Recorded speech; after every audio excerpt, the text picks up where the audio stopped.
disconnect on the second stage. You can see the frost line on the booster where that methane is fully topped up. I think we're just coming up on the last few minutes here of propellant fill on the booster. And that quick disconnect is going to separate away as we actually get into the ignition sequence, but it's providing electrical connections now and also providing the propellants that we're loading into the vehicle. Yeah. We're just now under 4 minutes until liftoff of the Starship flight test. We've been following along for what honestly seems like days and days now, but really it kind of comes down to years. It has been a long time to get to where we are today. Now, fast forwarding a little bit, we have the opportunity to hold, if necessary, at 40 seconds. And we are able to hold there for about 15 minutes or up to 15 minutes and still be able to lift off. Yeah, and that's a little bit different from Falcon for the propellant sequence on Falcon that we don't have the opportunity to hold. So that's a cool new capability on Starship. Yep. Right now, T-minus 3 minutes, 10 seconds and counting. We got some great views from the drone. It's nice that the fog is slowly lifting. We get some of the blue skies, hopefully good views. What we're waiting for right now is closeout of propellant loading on the first stage. That should be wrapping up here shortly. In fact, it looks like fuel fill and drain valves are coming closed. That means first stage is fully loaded, second stage fully loaded, and that 10 million pounds of propellant on board the Starship launch vehicle. I want to take a quick moment to say that the crowd energy here is electric. I feel like it's Falcon Heavy test demo all over again. And hopefully you'll hear us as we get into the plus count. But right now, next activity is coming up. The flight termination system arms at T-minus 2 minutes. Thrust vector control checkouts at T-minus 2 minutes. And then after that, major activity will be the T-minus 40-second gate. There's a view looking up at the 33 Raptor engines. There are 20 engines in a circle on the outside, and as Shiva said earlier, 13 engines on the center. Those are the ones that gimbal and steer the vehicle.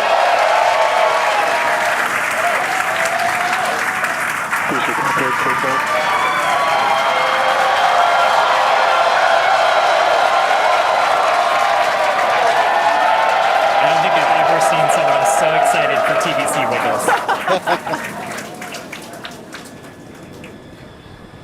Love this view. These are the 33 Raptor engines at the base of the Superheavy booster. I think we can see those wiggles now. We're currently inside 90 seconds. Next major activity, T-minus 40 seconds. That is a gate, a decision point. We're waiting. Possibility the propulsion team may need a few minutes. Flight termination system is armed for flight. We're getting ready for T-minus 1 minute and counting. No, T-minus 1 minute and counting.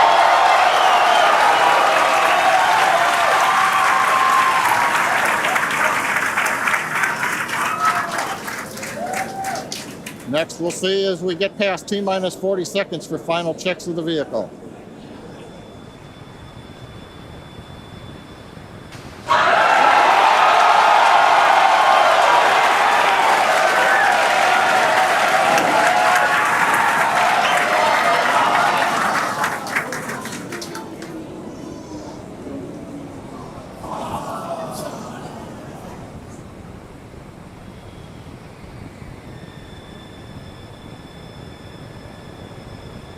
Okay, you can see the clock has recycled. Flight director has called a hold. We are recycling. For the moment, we'll see where they move the clock back to. They could hold at T-minus 40 seconds. They could go to an earlier point. Give us a minute to listen into the nets, and we'll see if we can get you more information to share.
John Innsbrucker again here at the Hawthorne webcast desk. We're holding a T-minus 40 seconds. What we've heard so far is we have a couple of issues we're working. One is the booster tank pressurization. Final pressurization was just a little bit long.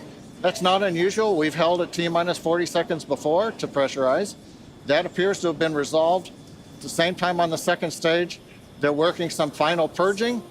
We should know very shortly if that is cleared and if we'll continue the countdown. Everyone, especially that person, is excited to keep going. Like John said, we should know shortly if we are able to continue. But as we mentioned before, we are able to hold up to 15 minutes and still be able to lift off today. Yeah, on Falcon 9, it's a little bit different. Once we start propellant loading, we pretty much have to go at the targeted time. Otherwise, the propellants can warm up and we may not have the performance for that particular mission profile. It's a little bit different on Starship. Folks, if I can interrupt, yeah, it looks like they're clearing all the flags and we're going to release at T-minus 40 seconds. That is amazing news. Amazing. Team working quickly through their issues on first and second stages. And I'm sure all of the rehearsals and simulations that they've been doing have prepared them to evaluate this data quickly to try to get us in for today's launch attempt. For those of you just joining, we have a brief hold at the T-minus 40 second mark. The team is resolving one issue with the bleed purge on the Stage 2 Raptors. Like John just said, the teams are quickly working that, and it looks like the flags are being cleared as we speak. So we should be able to resume the launch countdown any moment now. And it's worth noting on Starship that once we resume the countdown, it restarts from the 40-second period, and then we keep going unless another condition pops up. So stick around because Starship could be going here real soon. Don't walk away, that's for sure. Amazing views here coming to us from Starbase, Texas. Cheering to close the start again.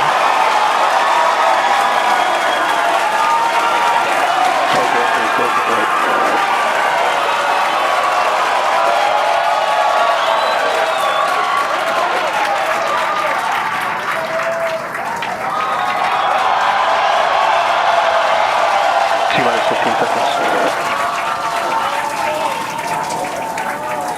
10, 9, 8, 7, 6, 5, 3,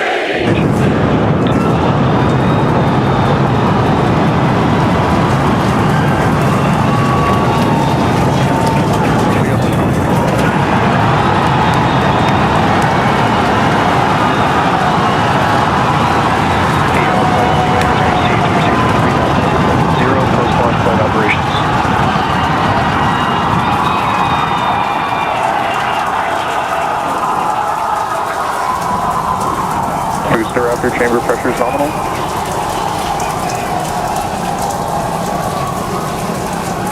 T-plus 33 seconds into the test flight of the inaugural Starship vehicle. Tower cleared, we're into pitch over.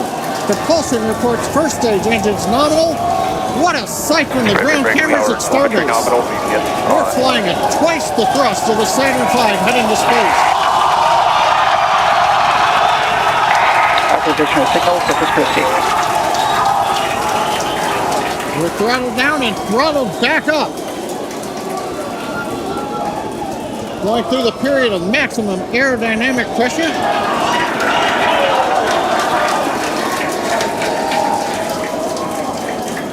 As the velocity increases, the density of the atmosphere is decreasing. Max Q. Lessening stress on the vehicle. The call out, max Q now.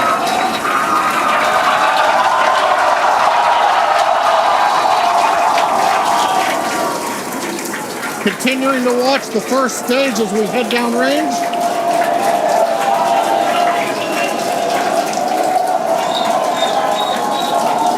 "100 seconds into flight. Our next major activity is going to be shutdown of the first stage. The Houston tracking station now acquiring the vehicle. With shutdown, we will get separation of Starship from Superheavy and ignition of the Starship engines. When Starship separates, we light up 6 engines in a staggered sequence. If all goes well, those 6 engines will burn for almost 6.5 minutes. Onboard view from Starship. And there's views of the Raptor engines on the second stage as we prepare for stage separation. Now, after stage separation, the first stage will flip and begin a boost back maneuver for landing in the Gulf.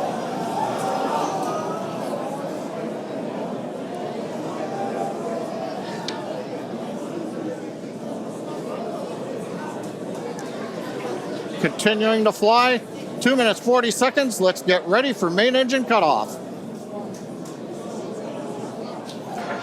Booster engine cutoff. Beginning the flip for stage separation.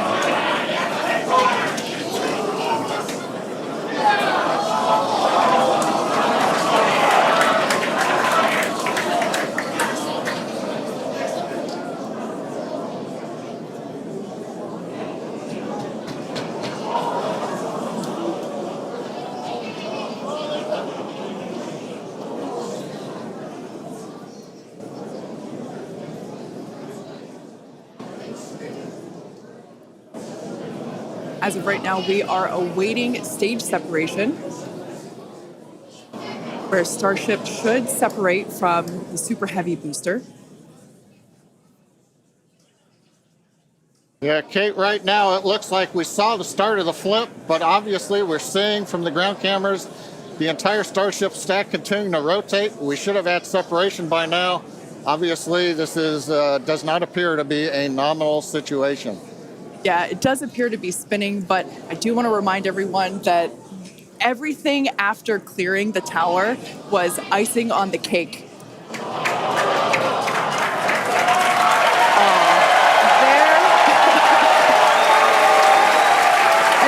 As you saw, as we promised, an exciting end to the Starship inaugural integrated test flight.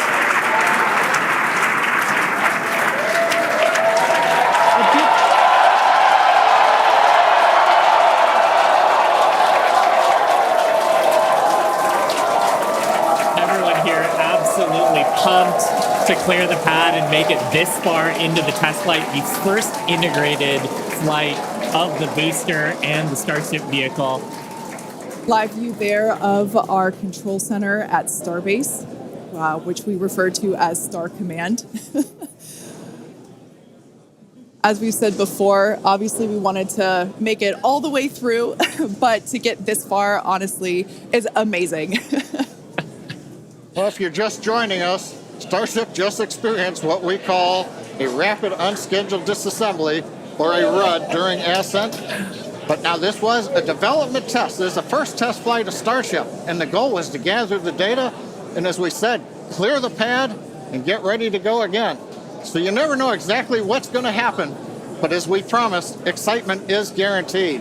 And Starship gave us a rather spectacular end to what was truly an incredible test thus far.